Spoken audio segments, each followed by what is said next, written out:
Back when network TV ruled the 80s, you didn't have to go to theaters to see your favorite stars. They showed up in made-for-TV movies every other week. Michael J. Fox doing summer camp hijinks before Back to the Future. Brad Pitt's very first role, buried in a grim Amish murder story. Even a CBS movie about Shauna Grant, the cheerleader-turned-adult star. These are made-for-TV movies from the 80s that Gen X grew up on, and most people have completely forgotten them. Poison Ivy is pure 80s nostalgia, a light summer camp comedy.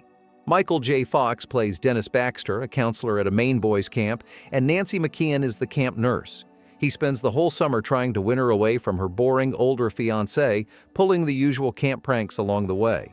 The kids get into trouble, there's a bear scare, and Baxter helps one awkward camper get some confidence. By the end, Baxter's schemes actually work. Rhonda leaves her fiancé for him. The whole thing is basically meatballs crossed with the facts of life. A classic NBC movie of the week, just a little more grown up than you'd expect. Fox filmed it right before Back to the Future, and you can tell everyone's having fun. It's not perfect, some of the jokes are cheesy, but so what? It's a good time. Fox and McKeon are great together. They were dating in real life then, but Adam Baldwin almost steals the whole movie as the uptight ex-military counselor. Most of the biggest laughs are his. David is one of those made-for-TV dramas that actually sticks with you. Bernadette Peters plays Marie Rothenberg, a real Kansas mom whose young son David is horribly burned. Third-degree burns over 90% of his body. The odds are basically zero, but with Marie's determination, a lot of donor skin, and relentless medical work, David survives and learns to walk again. ABC's 2-hour docudrama covers everything, including the real details. David's father set the fire in a California motel during a Disneyland trip, claiming later he meant to kill himself too, but couldn't go through with it. Marie moves into the hospital, assuming David won't make it, just wanting his last hours to be better. Peters and John Glover, playing the boy's father, both deliver honest, sometimes painful performances. Critics called it harrowing but inspiring, and the New York Times said it managed to be uplifting without feeling exploitative. That wasn't an accident. Peters insisted from the start. No pictures of the real David, no tabloid stuff, just Marie's story, based on her own book. This is one of those rare network dramas that tries to do something bigger.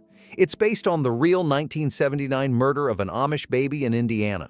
A group of local teens throws stones at passing Amish buggies just as a prank, but one of the rocks kills an infant. The DA, Ken Olin, wants to prosecute for manslaughter, but the Amish parents' faith tells them to avoid vengeance.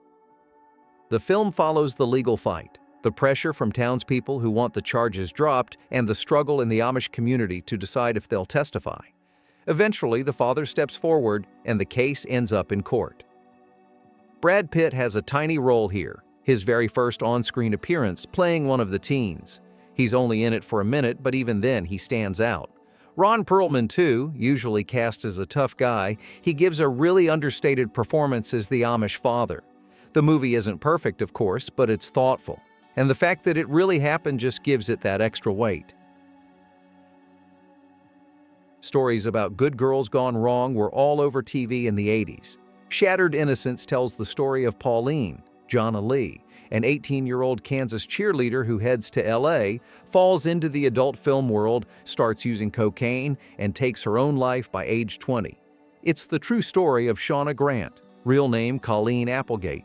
The film starts with her death and then flashes back, so there's no suspense in how it ends.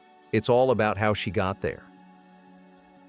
The script is based on Michael London's LA Times article, The Death of Colleen, which ran just weeks after her death in 1984.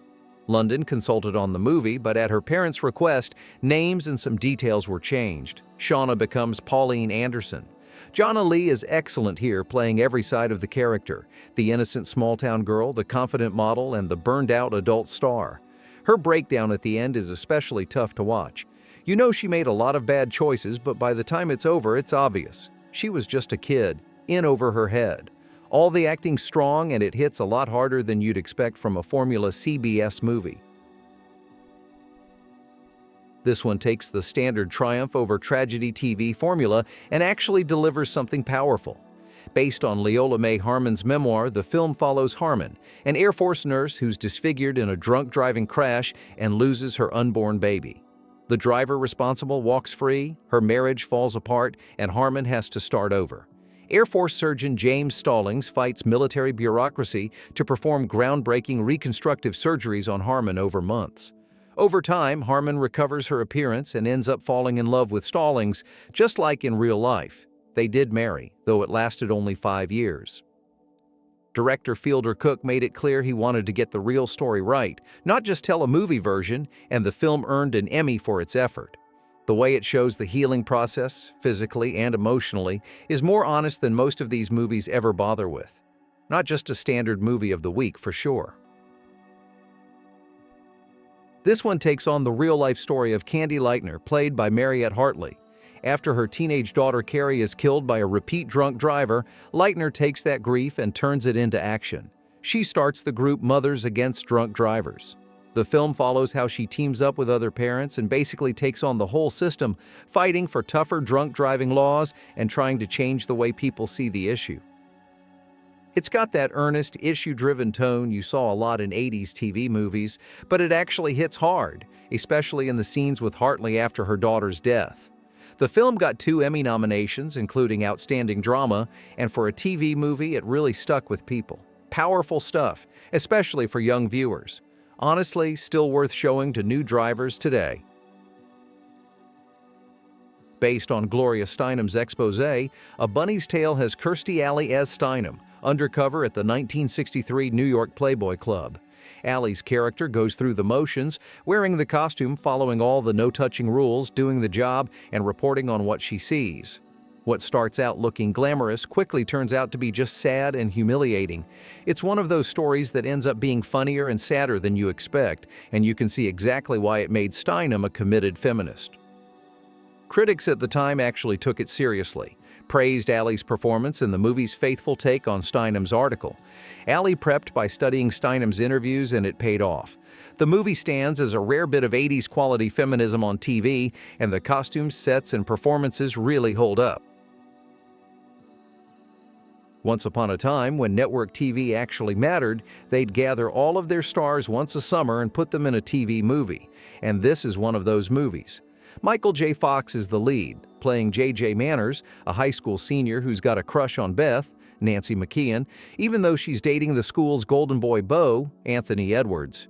The big rivalry between J.J. and Beau builds up to a classic drag race, and in true teen movie fashion, J.J. wins the race and the girl. There's a nerdy genius building a rocket, a shy kid trying to figure out girls, and the teachers all competing for a bonus from a rich kid. Fox and McKeon actually dated in real life after meeting on set. Plus, you've got Crispin Glover in the cast. He and Fox would end up working together again the next year in Back to the Future. High School USA was popular enough that NBC made a pilot for a full series. It aired in 1984, though nothing really came of it. It's not high art, but if you're up late looking for something cheerful and brainless, it's still floating around on YouTube. A Cry for Help tells the true story behind Thurman versus City of Torrington, a legal case that changed the way police handle domestic violence. The real Tracy Thurman went on to become an advocate for victims. Nancy McKeon plays Tracy Thurman, a Connecticut wife who survives years of abuse from her husband Buck. The movie opens with Tracy in the hospital after Buck nearly kills her, then uses flashbacks to show how her marriage turned violent over time. After the police ignore her pleas one too many times, she sues the city and wins a huge judgment, forcing changes in the law. A lot of people still see this as a milestone in TV movies about abuse. McKeon's performance, right after her run on Facts of Life, got special praise, and she later said this was one of the roles she was most proud of. Helped her land an Emmy nomination, too. Some viewers call this one diabolically hard to watch, but nobody denies how important the message was. CBS pulled out all the stops for this biopic, which follows Karen Carpenter's life from her childhood to her death in 1983 from anorexia. The movie starts with Karen collapsing at home, then flashes back to her rise to fame, the hit songs, the family pressure, and her struggles with eating disorders. The production had its share of drama. Richard Carpenter insisted on script approval, made sure filming took place in the actual Carpenter family home, and even required Cynthia Gibb to lose weight to fit Karen's old stage clothes. He was involved at every step and at first defended the film, calling it as accurate as a TV movie could be. Later, though, he changed his tune, pointed out that a lot of scenes, like Karen fainting on stage, never happened, and ended up calling the whole thing 90 minutes of creative license. The ratings, though, were huge. Highest-rated 2-hour TV movie of the year, third highest for the entire decade on any network.